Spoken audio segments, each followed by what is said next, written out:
Well, hi everybody, this is Dear Mama Sal, and just to let you know, in today's video we have got a little bit of out and about. You're going to visit the production department, the transportation department.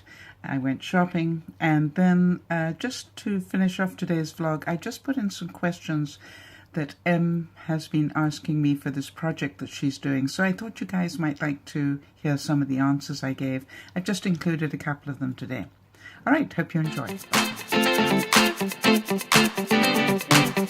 Well, good morning everybody. This is Dear Mama Sal, and we are in the shipping department. We have today 1,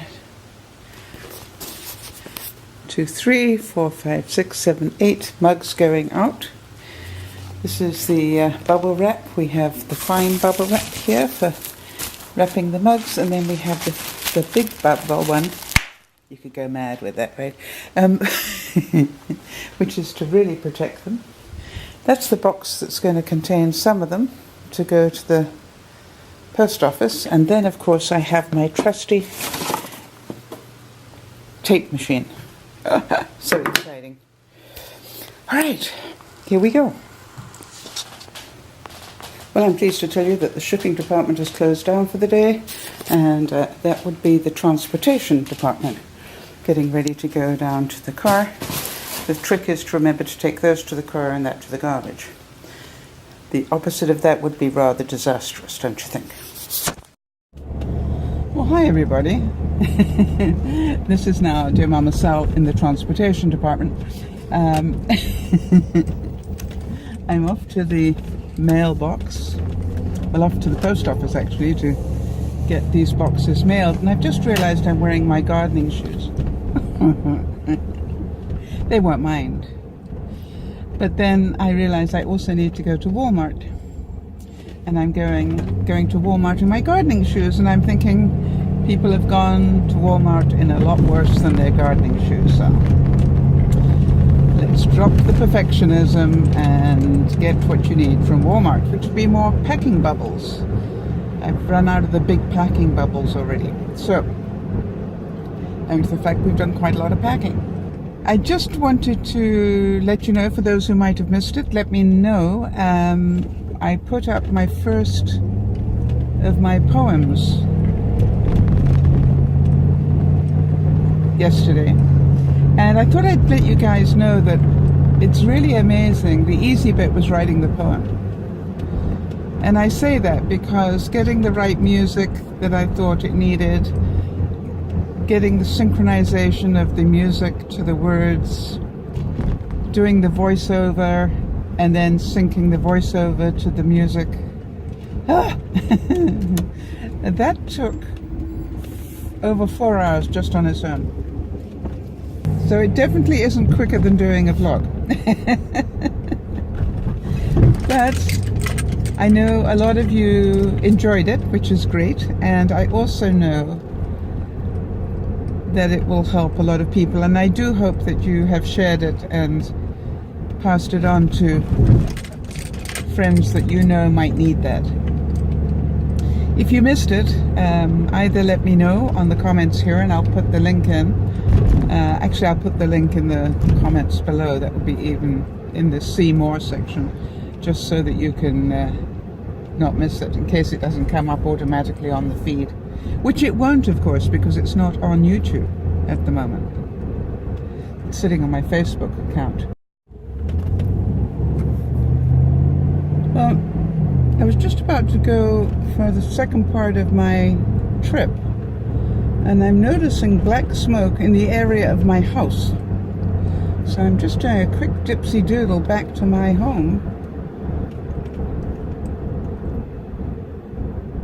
Now, it could be that somebody's doing a bonfire thing when they shouldn't, but when you start seeing black smoke, not white, that normally means that stuff that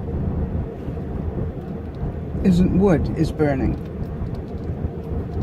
Like textiles or plastic or... And now here comes the fire engine.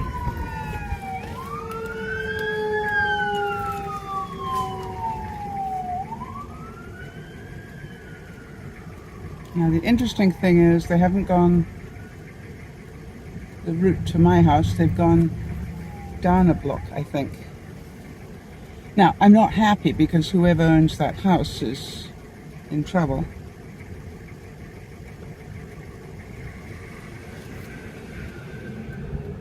But they've gone a full block past my house. There they look at it.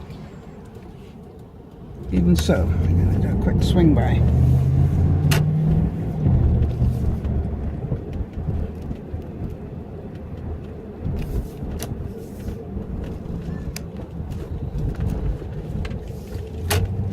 In fact, I can't even see the smoke anymore, but there was a lot of it for a while.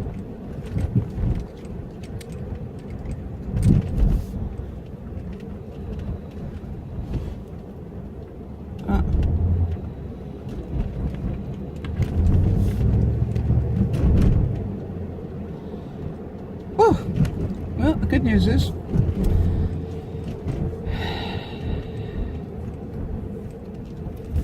for me that it wasn't at my place.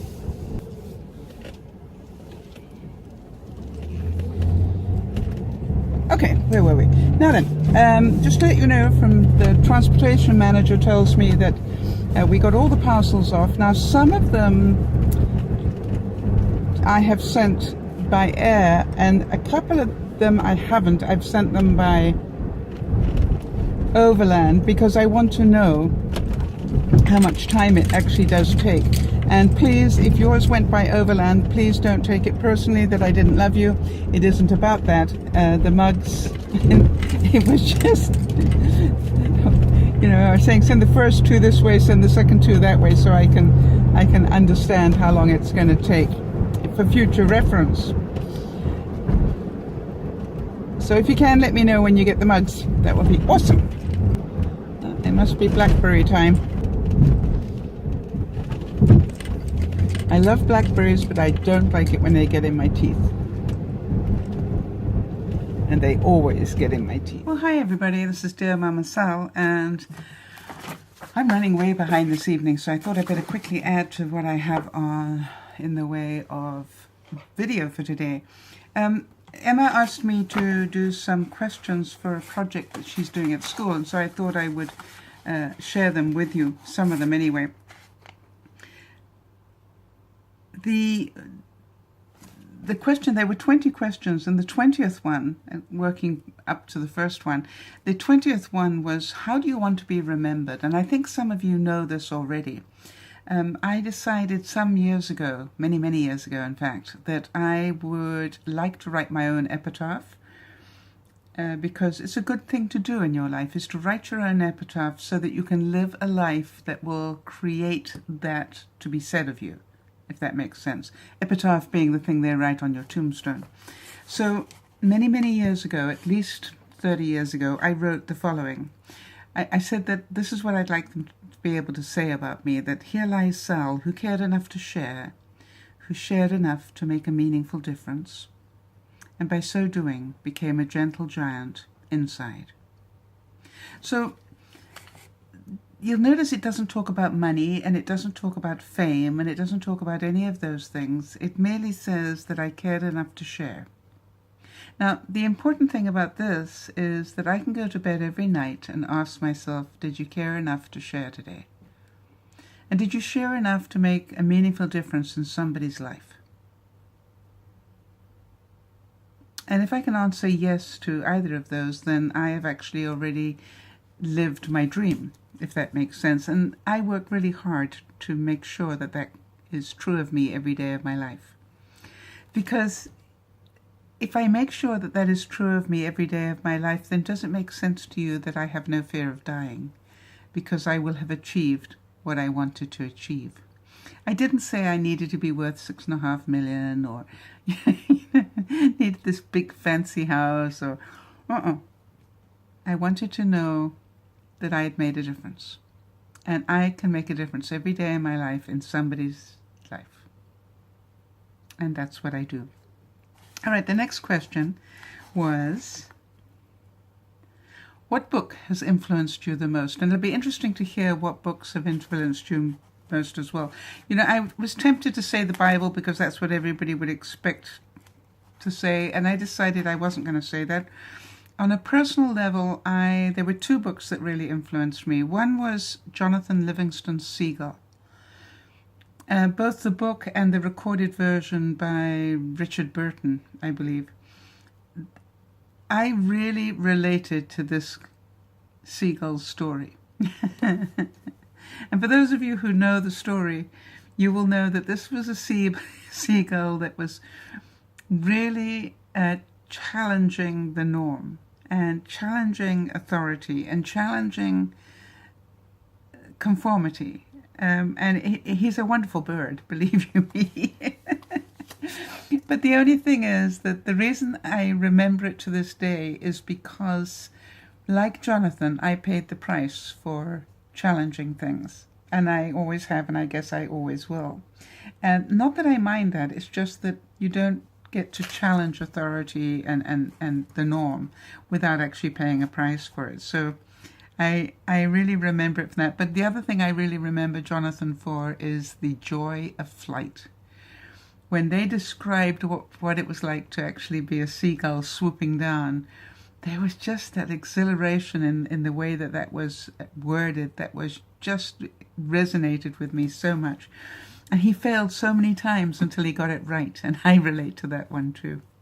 So I really remember that book very, very well in terms of my personal growth. And the other one I remember, funny enough, was a book called The Fourth Wise Man. If any of you who are believers have ever read that book, which is, they said the three wise men made it, but there was this fourth one. And if you ever get a chance to hear the story, you know, it's not a deeply religious book or anything, or I think it is actually on YouTube. But The Fourth Wise Man is a lovely story about this guy who just keeps missing everything. But it has a great ending to it. So I really recommend that you, if ever you think that, you know, you just haven't found your purpose in life and you're not sure where you're going or whatever, read this book or listen to the story, because it really did make me think, wow, I think I'll be okay. On a business level, the book that really impacted me the most, I'd have to say, would be The 7 Habits of Highly Effective People, mainly because if ever we are out of control in our lives, the chances are we're not giving enough time to the things that are important. And I think Stephen Covey, when he wrote that book, really talks a lot about, you know, the most important things you can put in your day timer every day. It's the big stuff that's important to you, your family, your friends. You know, the people you want to care about. It's not just about business. So, sorry, I didn't realize that was shining quite so brightly there. So, good questions, those two. And what I thought is I'd add a couple for the next couple of days, just so you can know what I told her. All right, so I hope you all have a great day, and I will speak to you tomorrow. This is dear Mama Sol saying bye-bye for